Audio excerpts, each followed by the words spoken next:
అయితే ఘటన జరిగిన తీరు ఒకసారి గమనిస్తే లేన్ 2 నుండి ఇటు లేన్ 2లో శ్రీనివాసరావు వెహికల్ ఉండగా లేన్ 3లో యాక్చువల్గా ఈ ట్యాంకర్ ఉంది.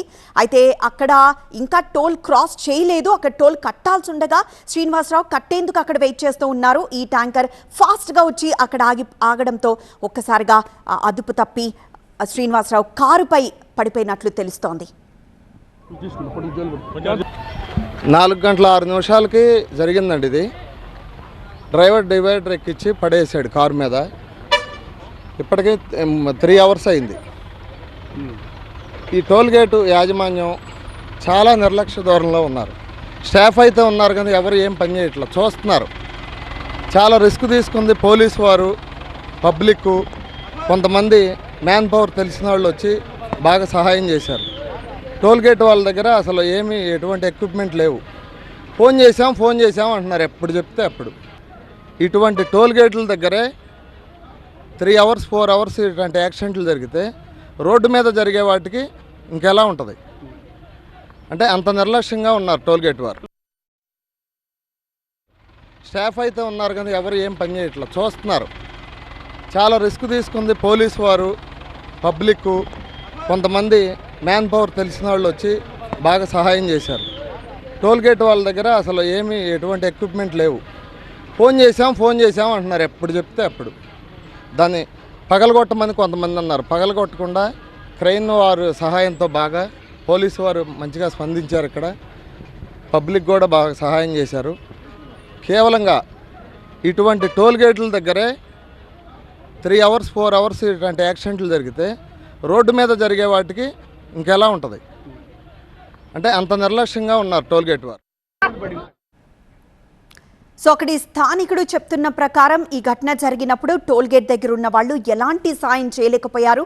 ఎందుకంటే ఎలాంటి టూల్స్ కానీ ఎక్విప్మెంట్స్ కానీ వాళ్ళ దగ్గర లేవు కాబట్టి. ఆ తర్వాత పోలీసులు వచ్చి జేసీబీలు వచ్చి ఆ తర్వాత ట్యాంకర్ని తొలగించిన తర్వాతే రెస్క్యూ ఆపరేషన్కి సంబంధించిన పూర్తి స్థాయిలో పనులు జరిగాయని అక్కడి ప్రత్యక్ష సాక్షి చెప్తున్న విషయం మనం చూస్తున్నాం. సో టోల్ గేట్ దగ్గర అక్కడ ఎప్పుడైతే టోల్ కట్టాల్సిందో అక్కడ ఈ డ్రైవర్ ఫాస్ట్గా వచ్చి బ్రేక్ వేయడంతో ఆ పక్కనున్న ఆ కాంక్రీట్ డివైడర్ని ఢీ కొట్టడంతో ఆ పక్కనే ఉన్న శ్రీనివాసరావు కారుపై ఆ ట్యాంకర్ పడిపోయినట్లు తెలుస్తోంది. ఒకవేళ గనక ఆ కాంక్రీట్ దిమ్మెను గనక అక్కడ గనక లేకపోయి ఉంటే ఆ ముందుకి దూసుకు వెళ్ళిపోయి టోల్ వసూలు చేస్తున్న వాళ్ళు ఆ ముందున్న వెహికల్స్ పై ఖచ్చితంగా ఈ లారీ దూసుకు వెళ్లేది అని స్థానికులు చెప్తూ ఉన్నారు. సో ఆ దిమ్మ ఉండడంతోనే అక్కడితో ఆగి ఆ పక్కనే ఉన్న శ్రీనివాసరావు కారుపై పడిపోయింది. కానీ ఈ ఘటనలో కూడా నిజంగా దిగ్భ్రాంతికరమైంది విషయం. ఎందుకంటే శ్రీనివాసరావు టోల్ కట్టేందుకు మాత్రమే ఆయన వెయిట్ చేస్తున్నారు. ఆయన ప్రాపర్గానే ఆయన లేన్లో వచ్చారు. ఆయన టోల్ కట్టేందుకు వెయిట్ చేస్తుండగా ఈ ఘటన జరగడం నిజంగా దురదృష్టకరమే. కానీ కొంత మరింత సివియారిటీ లేకుండా మాత్రం సిచ్యువేషన్ కంట్రోల్లోకి వచ్చిందని చెప్పాలి ఈ దిమ్మె వల్ల. ఎనీవేస్ ఆ తర్వాత రెస్క్యూ ఆపరేషన్ కొనసాగిన తర్వాత శ్రీనివాసరావు మృతదేహాన్ని బయటికి తీసిన ఆ దృశ్యాన్ని రైట్ సైడ్ బాక్స్లో చూస్తున్నాం.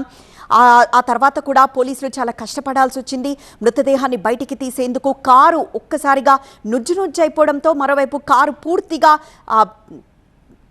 పూర్తిగా ఇటు నేల చూపులు చూడడంతో ఒక్కసారిగా ఆ డోర్ తెరవడం కూడా చాలా కష్టమైపోయింది. ఆ డోర్ తెరిచేందుకు కష్టపడ్డారు పోలీసులు. బట్ టాక్టిక్గా ఆ డోర్ని ఓపెన్ చేసిన తర్వాత మృతదేహాన్ని ఇటు అంబులెన్స్లో దగ్గరలోని ఆసుపత్రికి తరలించారు. అక్కడ ఆయనకి పోస్ట్ మార్టం నిర్వహించబోతున్నారు. ఏదేమైనా ఇది అనుకోని ఘటన. మరోవైపు ఇక్కడ డ్రైవర్ తప్పిదం ఎలా ఉంది? డ్రైవర్ అక్కడ టోల్ గేట్ దగ్గరలోనే కనిపిస్తున్నా ఎందుకు స్పీడ్గా దూసుకొచ్చాడు? ఆ తర్వాత టోల్ కట్టాల్సి ఉండగా మరి స్లో చేయాల్సిన డ్రైవర్ అక్కడికొచ్చి సడన్గా బ్రేక్ ఎందుకు వేశాడు? ఆ సమయంలో డ్రైవర్ తాగిన మత్తులో ఉన్నాడా? అందుకనే డ్రైవర్ అక్కడ టోల్ని కూడా సరిగ్గా గమనించలేకపోయాడా అన్న విషయాలపై ఇంకా పోలీసులు ఆరా తీస్తున్నారు. ప్రస్తుతం ఆ డ్రైవర్ పోలీసుల అదుపులోనే ఉన్నారు. సో లోపల కాంక్రీట్ మిక్స్చర్తో పాటు యాష్ కూడా ఉన్నట్లు తెలుస్తోంది. దీంతో దాన్ని లేపి పక్కకి జరపడానికి కూడా తీవ్రంగా ఇబ్బందులు పడ్డారు. 2 గంటల పాటు శ్రమించాల్సి వచ్చింది. 4 జేసీబీలు వచ్చేదాకా వెయిట్ చేయాల్సిన పరిస్థితి వచ్చింది. ముందుగా ఈ ఘటన జరగగానే ఒక జేసీబీ వచ్చింది.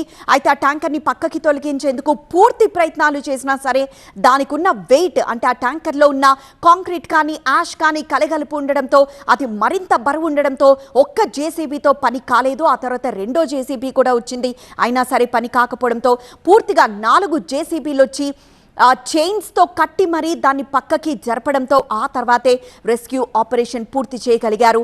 కొంత అక్కడున్న స్థానికులు కూడా ఒక్కసారిగా భయాందోళనకు గురయ్యారు. ఎందుకంటే ఘటన జరిగినప్పుడు అసలు ఎలా జరిగిందో కూడా ఎవ్వరికీ అర్థం కాని పరిస్థితి. అక్కడే ప్రత్యక్ష సాక్షులు అక్కడ ఉన్న వాళ్ళు కూడా అసలు ఆ ట్యాంకర్ అలా ఎలా పడిపోయిందో కూడా వాళ్ళకి అర్థం కాని పరిస్థితి. దీంతో ఎవ్వరూ ఏమీ చెప్పలేకపోయారు.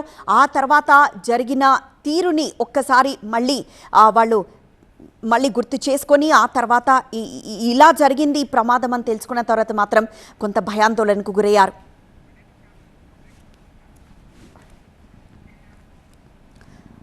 ప్రస్తుతానికి టోల్ ప్లాజా దగ్గర భారీగా ట్రాఫిక్ జామ్ అయింది. కానీ కారుని మాత్రం పక్కకు జరిపారు కాబట్టి కేవలం ఆ 2 పాత్వేస్లో మాత్రమే పూర్తిగా బ్లాక్ అయిపోయింది. మిగతా పక్క పాత్వేస్ నుండి మాత్రం ఇంకా ట్రాఫిక్ వెళ్తూ ఉంది.